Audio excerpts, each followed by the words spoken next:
Olá, boa tarde, tudo bem? Bom, nessa data estaremos fazendo uma gravação em cumprimento à disciplina Estágio Supervisionado 3 da Faculdade Universidade AMB Morumbi. E nesta oportunidade vamos aqui citar a nossa data. Nós estamos exatamente no dia 5 de junho de 2022. Meu nome é Fletson Ramos da Silva. Eu me encontro no 7º período do curso de Letras Língua Portuguesa da Faculdade AMB Morumbi, São Paulo, do Polo Vila Olímpia. Sou aluno 100% integral, bolsista, com muito orgulho disso. E na aula de hoje estaremos tratando de assunto bem pertinente com relação à língua inglesa. Ao mesmo tempo que eu tenho essa gravação num âmbito, eu tenho também outro, que são os alunos que estarão me acompanhando hoje para esta aula voltada para os falsos cognatos. Bom, antes de mais nada, gostaria de fazer referência ao fato de que eu já atuo na área como professor de inglês há mais ou menos 10 anos e tive a oportunidade de morar também fora do país, o que me rendeu talvez uma perspectiva diferente com relação a alguns idiomas, tendo a oportunidade de me tornar poliglota. E por essa razão gostaria de começar um pouco sobre a língua inglesa em si. Todos aqueles que falam inglês como primeiro idioma, ou como segundo idioma, ou falam inglês no âmbito comunicativo, são considerados anglófonos, ou seja, anglofonia é o fenômeno de se falar inglês. Por exemplo, se eu tenho a capacidade de me comunicar em inglês com outras pessoas, e se a comunicação acontece, se ela se faz, a gente chama esse fenômeno de anglofonia. Por isso é comum nós tratarmos de países anglófonos, são aqueles países que falam inglês, e anglófono é um adjetivo à pessoa que fala inglês. Bom, então falar de inglês, da língua inglesa em si, é tratar então de uma língua anglo-saxônica ou indo-europeia, que está em oposição à raiz do nosso português, do nosso francês, do próprio espanhol, que é de raiz latina. Por isso que nós temos uma grande diferença sonora entre essas línguas. Por exemplo, é bem fácil ver que a língua portuguesa é uma língua bem mais poética, é uma língua mais aberta, assim também como o italiano. Então é bem comum nós utilizarmos o nosso aparelho fonador de uma forma bem mais expressa, mais aberta. Por exemplo, porta, cadeira, você. Percebam que eu abro bem a minha boca para produzir esse som. Já no inglês é bem mais oposto, porque eu tenho door, you, laptop, ou let's play. É uma língua um pouco mais fechada, então isso é bem interessante.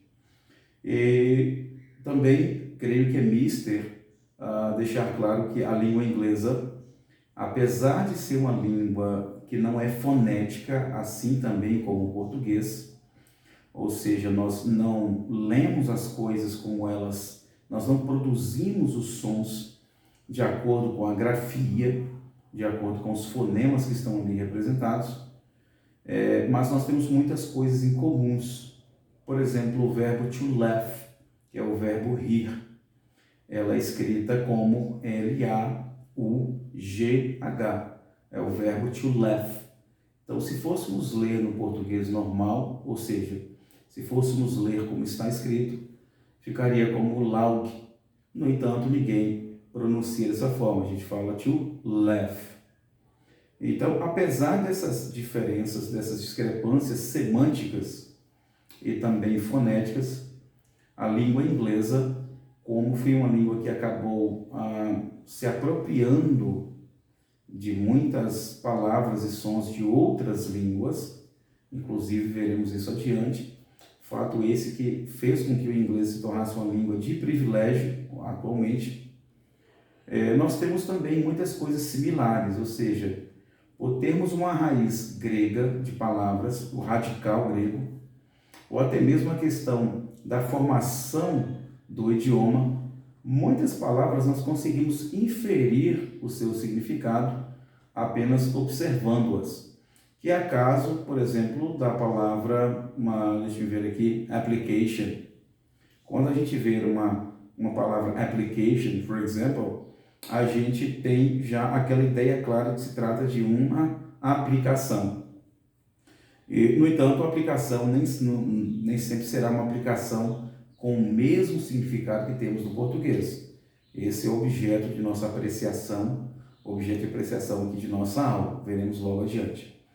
Mas muitas palavras a gente consegue ver, por exemplo, preoccupied, que é preocupado, a gente já consegue ver de cara que trata-se de uma coisa que a gente já conhece, ou seja, nós já temos um pouco de ideia. Cell phone, que é celular, né? Um telefone, alguma coisa voltada para a questão do aparelho em si, e outras palavras.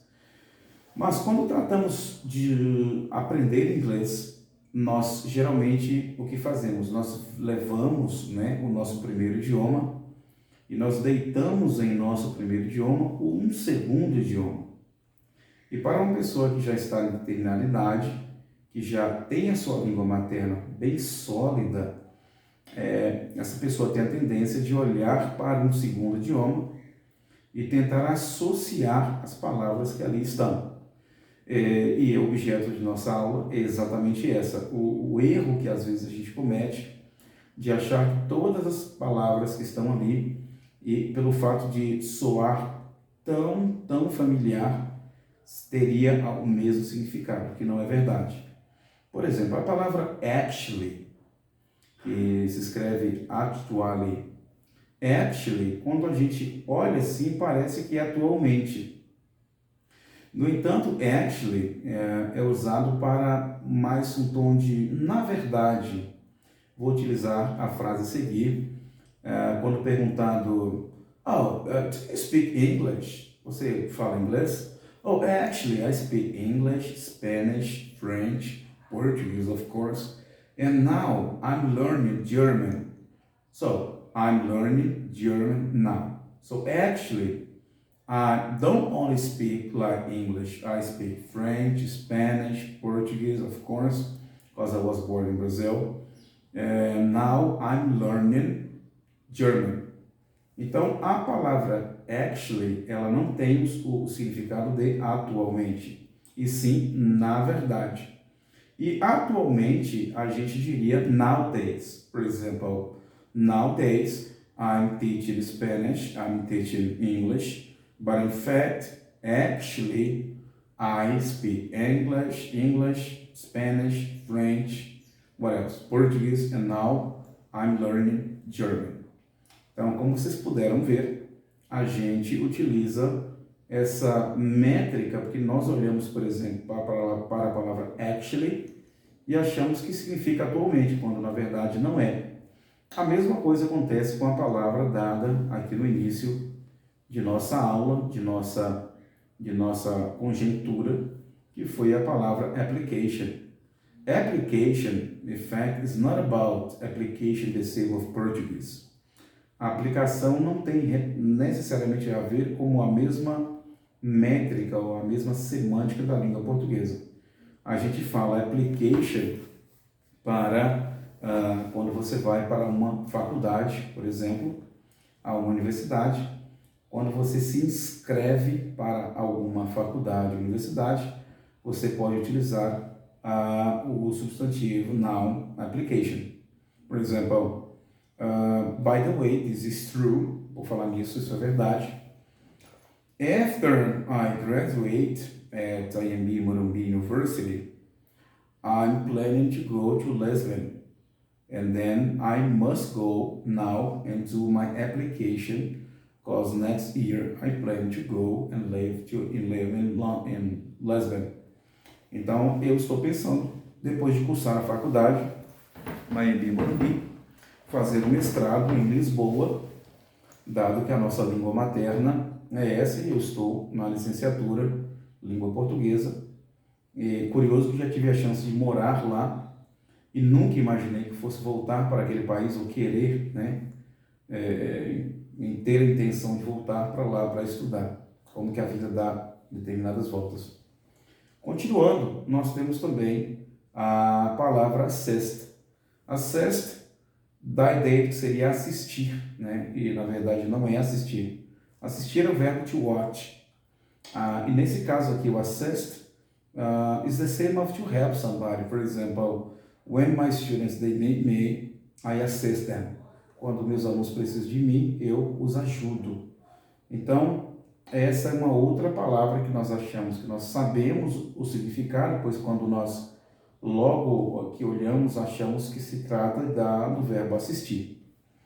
Com relação aos falsos cognatos, como a gente pode observar, eles podem ser ao mesmo tempo um problema, porque nós já temos um conhecimento prévio, especificamente aqueles que já passaram por alguma faculdade ou algum curso sistemático, nós tendemos a organizar de forma elencada o nosso conhecimento e a forma que nós somos apresentados em inglês, a gente tem a tendência do nosso cérebro, do nosso aparelho fonador, da nossa cosmovisão linguística, de tentar utilizar as palavras para se comunicar. Então isso pode ser uma coisa bem ruim para a gente,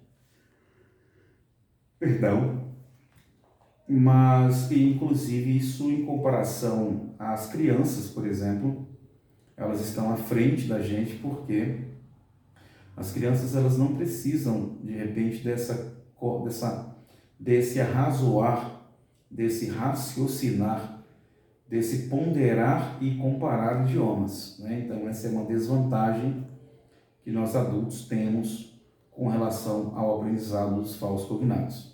Quando a gente fala para uma criança, por exemplo, to assist. To assist is the same as to help, ok? So could you please just assist your friend?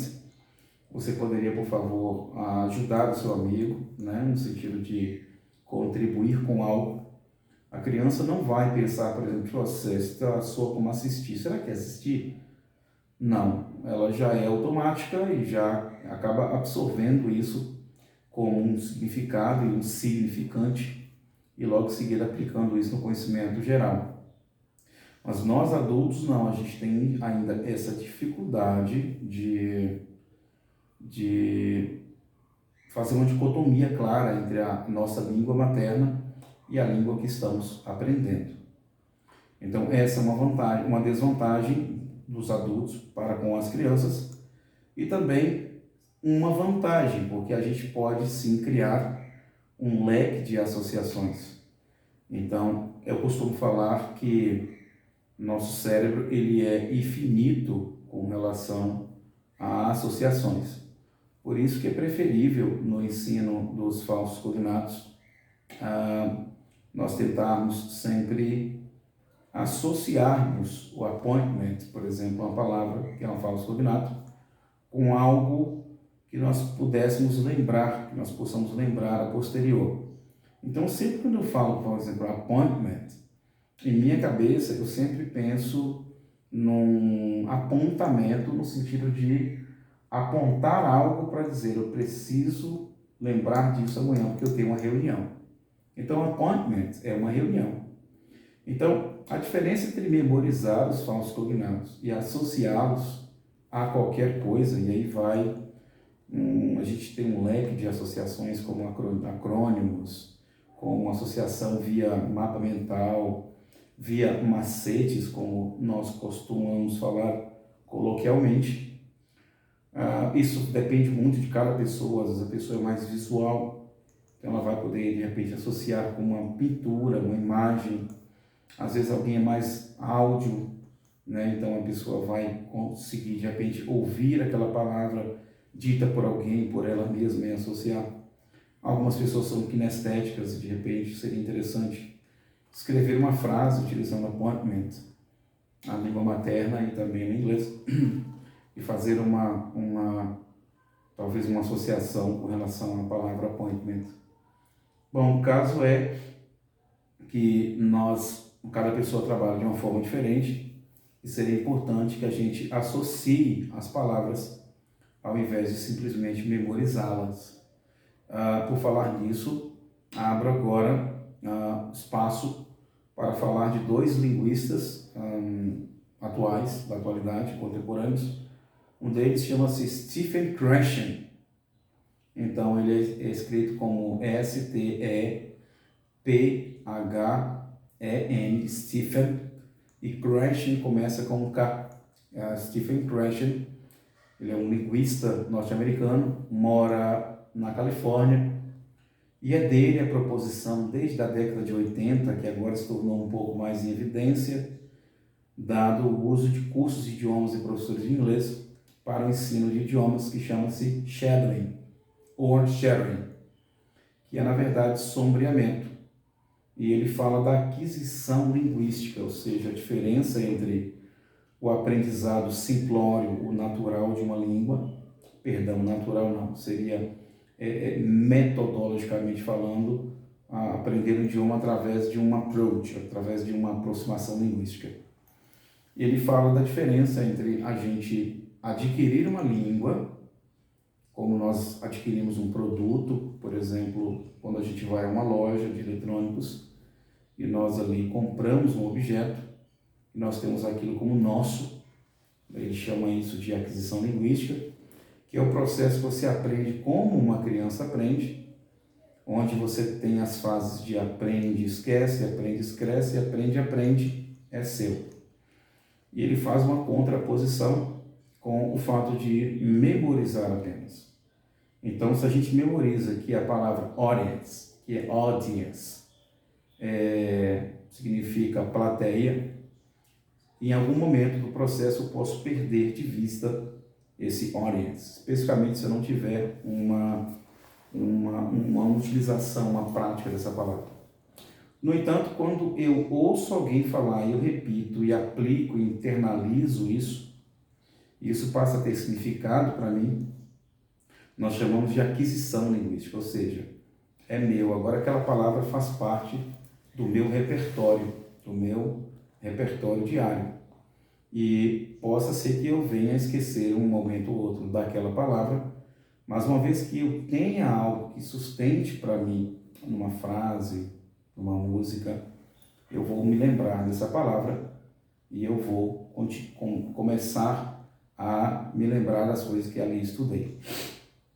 Então essa é uma coisa bem interessante. Ainda sobre essa parte linguística e o ensino de falsos cognatos, nós também temos um outro linguista, não sei informar se seria de cunho acadêmico, creio que sim, mas esse se chama Steve Kaufman, é um canadense, atualmente creio que está com 70 e poucos anos, que já fala 14 idiomas, dentre eles o português e o russo, e que tem aprendido esses idiomas utilizando a técnica do shadowing, que consiste em quê? Da pessoa ouvir o nativo falar 2, 3 vezes ali e começar a repetir ao mesmo tempo, mesmo que ainda essa pessoa não saiba o que está sendo falado ali, chamando isso de aprendizado passivo, onde nós temos primeiro uma familiarização com o idioma e logo após a gente passa a entender através do contexto. Se formos olhar pela questão linguística, como Piaget observou em seus filhos e nas pessoas com quem ele estudou, as pessoas adquirem o seu primeiro idioma exatamente através da imitação. Então nós somos seres imitativos. Estamos sempre imitando alguém. Especificamente na questão linguística, já que nós temos esses chunks of words. Nós temos essas recortes de língua e esses enunciados que são fixos na língua. Então, um pai, por exemplo, quando fala, venha cá, meu filho, esse é um enunciado que se reincidirá no seu processo educacional, ou seja, de quando em quando o filho vai ouvir do seu pai, venha cá, meu filho, e ele vai entender em algum momento que o pai está chamando-o associando esta fala a uma ação, a um comportamento e, consequentemente, criando uma ideia de mundo e de comunicação, de significado e significante. Isso é interessante porque no estudo dos falsos cognatos, talvez na língua inglesa como um todo, quando a gente parte para esta técnica, tudo fica mais simples, tudo fica mais fácil, porque a gente sai da parte da memorização que coloca o cérebro nosso para brigar um pouco com a lógica. Porque se eu memorizo, por exemplo, que o computador é laptop, eu posso me perder em algum momento. Perdão, mais uma vez. No entanto, se eu associo o laptop, I use for watching a movie or typing some stuff, or I don't know, I like technology, by the way. I have two laptops, one just for working and the other one to play some specific games like Free Fire and so on. So if I associate a laptop to something that I know exactly I'm gonna use in my daily basis, chances are I will never forget what laptop is. I mean, sometimes it's a way better to give people the conception, right, the definition of some specific terms, other than giving them only the translation, like the raw translation.